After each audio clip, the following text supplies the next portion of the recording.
আসসালামু আলাইকুম। আশা করি সকলে ভালো আছেন। আজকে যে বিষয়টা নিয়ে আলোচনা করব সেটি হচ্ছে ইউরোপের অনেক কান্ট্রিতেই আমরা যাওয়ার চেষ্টা করি, কিন্তু কোনো ভিসা পাই না। তো আবার যদিও ইতালি, জার্মানি, ফ্রান্স এই ধরনের অনেকগুলো কান্ট্রিতে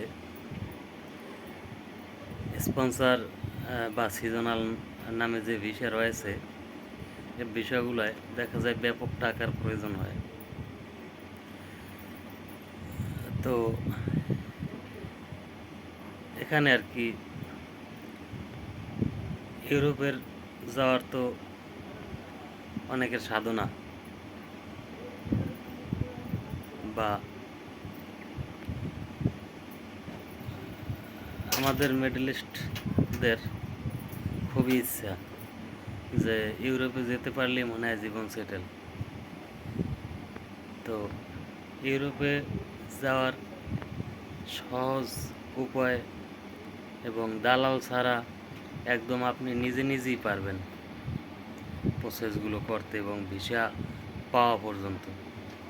এতে কোনো ধরনের দালালের প্রয়োজন হবে না, বা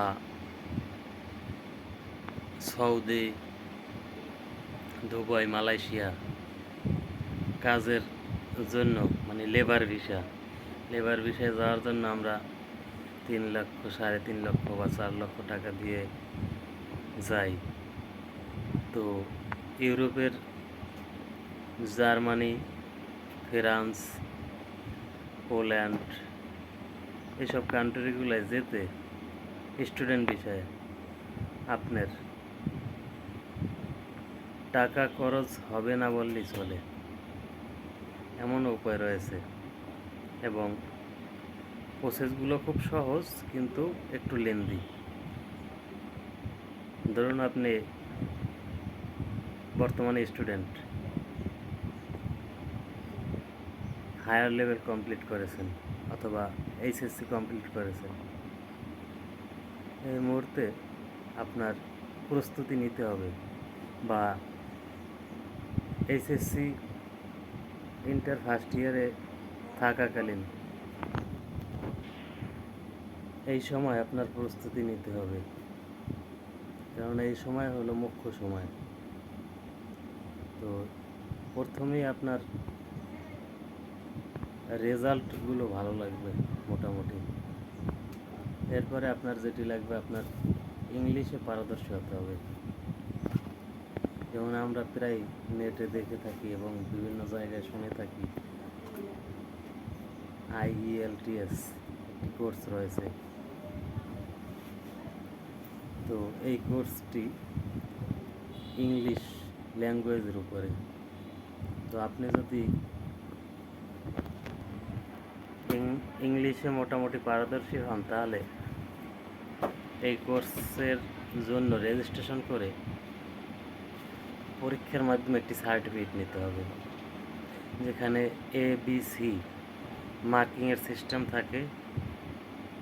তো আপনি যদি বি কমপ্লিট করতে পারেন, তাহলে আপনি ইউরোপের যে কোনো কান্ট্রিতে স্টুডেন্ট ভিসায় খুব সহজে যেতে পারবেন। তো এই সার্টিফিকেটটা নেওয়ার পরে আপনার ইউরোপের যে কোনো একটি ইউনিভার্সিটিতে যে কোনো কোর্সের মানে ব্যাচেলার কোর্সের জন্য অথবা মাস্টার্স কোর্সের জন্য আবেদন করতে হবে।